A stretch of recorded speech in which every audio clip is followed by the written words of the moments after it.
শরীফুল কতটা রাঙাতে পেরেছেন শরীফুল? আমরা জানি যে বাংলাদেশের হয়ে আমরা দেখে থাকি মানে ফিজ মানে আমাদের পেস ডিপার্টমেন্টের চয়েস তো আসলে এই নামগুলো তো আসলে অটো চয়েসের মধ্যেই চলে আসে। সো শরীফুল আসলে কতটা রাঙাতে পারলেন পেশোয়ার জালমিতে? শরীফুলকেও আপনার পাস মার্ক দিতে হবে। শরীফুল যে ম্যাচটা খেলেছেন 4 ওভারে 31 রান দিয়েছেন, উইকেট পাননি, ইকোনমি 7.8। এই ম্যাচে পেশোয়ার জালমি 215 রান চেজ করেছে। তার মানে হচ্ছে অন্য বোলাররা যখন দেদার্সে রান বিলিয়েছেন তখন তিনি পাওয়ার প্লেতে 3টা ওভার করেছেন। প্রথম ওভারটা করেছেন, তৃতীয় ওভারটা করেছেন, ষষ্ঠ ওভারটা করেছেন। 1 নম্বর এবং 3 নম্বর ওভার করানোর পর বাবর আজম তাকে রেস্ট দিয়েছিলেন। তবে ওই সময় আমির জামাল এবং অ্যারন হার্ডি খুব বেশি এক্সপেন্সিভ দুটো ওভার করেন, সে কারণেই তাকে পাওয়ার প্লের শেষ ওভারটা করতে ফিরিয়ে আনেন বাবর আজম। এটাই কিন্তু বোঝায় যে বাবর আজম তার উপর ওই ভরসাটা রাখছেন, তার বোলিংয়ের নেতৃত্বটা শরীফুল দিচ্ছেন এবং তার উপর সেই ভরসাটা বাবর করছেন, কারণ তিনি ইকোনমিক্যাল বোলিং করেছেন। সব মশার বিরুদ্ধে সুরক্ষা দিতে এলো বসুন্ধরা এক্সট্রিম অ্যারোসল, মশার বিরুদ্ধে এক্সট্রিম সুরক্ষা। স্লগ ওভারে 11 রান দিয়েছেন, ওই ওভারে একটা দুটা ওয়াইড ছিল, সে কারণে একটু এক্সপেন্সিভ মনে হচ্ছে। তবে ওভারঅল যেই ম্যাচে 215 রান চেজ করেছে পেশোয়ার জালমি, সেই ম্যাচে তিনি ভালো বোলিংই করেছেন। উইকেট না পেলেও দুদিক থেকেই আসলে প্রেশারটা ক্রিয়েট করতে সক্ষম হচ্ছেন যখনই বল করেছেন, পাওয়ার প্লেতে বলুন বা স্লগ ওভারে বলুন। এবং শরীফুলের সাথে তো আমরা আসলে রিশাদকেও দেখেছি, রিশাদও আসলে পিন্ডিজের হয়ে খেলছেন। পিন্ডিজে মানে জালমিতে তো 3 জন নাম আছে। এখন সবার প্রশ্ন একটাই যে শরীফুল জায়গা পেয়েছেন, বাকিরা পাবেন কিনা। মানে বাকি যে নাহিদ রানা রয়েছে, তামিম রয়েছে, পারভেজ হোসেন তো আসলে ব্যাট হাতে দিক দিয়ে জ্বলতে পারেনি, তানজিদ তামিম আসলে দেখাতে পারবে কি, এবং নাহিদ রানা, কারণ নাহিদ রানাকে আমরা জানি যে পরিমাণ কথা নাহিদ রানাকে নিয়ে হয়েছে, এবং লাস্ট যখন আসলে পাকিস্তান বাংলাদেশে এসে খেলে গেল তখনও পাকিস্তানের ক্রিকেটাররা নাহিদ রানার প্রশংসা সবচেয়ে বেশি করে গেছে যে বাংলাদেশের জেম। সো এই জেমকে আসলে জালমি কবে কাজে লাগাবে? নাহিদ রানা কিন্তু গেল বছর পিএসএল খেলেছেন, ভালো পারফর্ম করেছেন। এবছর তাকে সরাসরি দলে নেওয়া হয়েছিল নিলাম থেকে।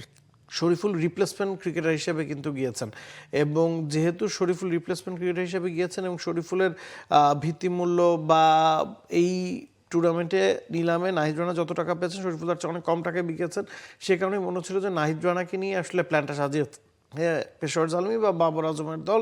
তবে নেটে অনেক কিছু বোঝা যায়, নেটে যখন ক্যাপ্টেন কোচরা দেখেন এক একজন ক্রিকেটার কেমন পারফর্ম করছেন, তাদের রিদম কেমন, ফর্ম কেমন, সেই বিবেচনায় হয়তো নাহিদ রানাকে শরীফুল টপকে গেছেন। এবং বাংলাদেশের হয়েও রিসেন্ট পারফরমেন্সে শরীফুল নাহিদ রানার চেয়ে পিছিয়ে ছিলেন না। হ্যাঁ, পাকিস্তানের এগেনস্টে নাহিদ রানা ভালো করার পর সবাই মনে করছিলেন যে নাহিদ রানার সুযোগটা পাবেন, তবে শেষ মুহূর্তে হয়তো এই ডিসিশনটা বদলানো হয়েছে এবং নাহিদ রানা কে সুযোগ পেতে হলে শরীফুলের জায়গায় আসলে পেতে হবে। শরীফুল যদি খারাপ করেন সেক্ষেত্রেই নাহিদ রানার সুযোগ মিলবে। আপনি যদি পেশোয়ার জালমির বিদেশিদের তালিকা দেখেন, এক একজনের রোল এক এক রকম। কুশাল মেন্ডিস তিনি উইকেট কিপার ব্যাটসম্যান, বিদেশি কোটায় খেলছেন। অ্যারন হার্ডি নতুন বলে বোলিং করেন, স্লগ ওভারে বোলিং করেন, সাথে ব্যাটিংটা করেন।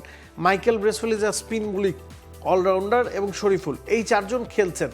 এখন এখানে কুশাল মেন্ডিসকে যদি আপনার ড্রপ করে তানজিদ তামিমকে খেলানো হয় সেক্ষেত্রে উইকেট কিপিংটা কে করবেন, এটা একটা বড় প্রশ্ন। আবার অ্যারন হার্ডি বা মাইকেল ব্রেসওয়েলরা অলরাউন্ডার কোটায় খেলছেন, ওই জায়গায় তানজিদ তামিমের সুযোগ পাওয়াটা একটু ডিফিকাল্ট।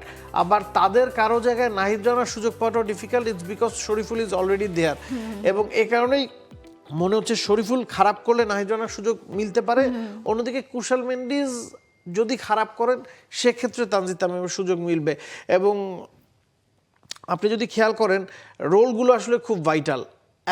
যেহেতু সিঙ্গেল রোল প্লে করেন তানজিদ তামিম, তিনি উইকেট কিপার না, কুশাল মেন্ডিসকে ড্রপ করাটা ডিফিকাল্ট। আবার ব্রেসওয়েল যেহেতু স্পিনটা করেন, তার জায়গায় আসাটাও ডিফিকাল্ট। এবং পেশোয়ার জালমির হয়ে ওপেন করছেন বাবর আজম এবং তার সাথে সম্ভবত মোহাম্মদ হারিস, এবং ওই জায়গায় বাবর আজম তো অটোমেটিক চয়েস, ক্যাপ্টেন, তিনি ওপেন করবেনই। হারিসের অফ ফর্ম থাকলে হয়তো তানজিদ তামিমের একটা সুযোগ মিলতে পারে, এখন পর্যন্ত মনে হচ্ছে চান্সটা কম। For more updates, subscribe to our YouTube channel and click on the bell icon. Follow us on Facebook and Instagram. Download T-Sports app to enjoy exciting games and highlights. Visit tsports.com.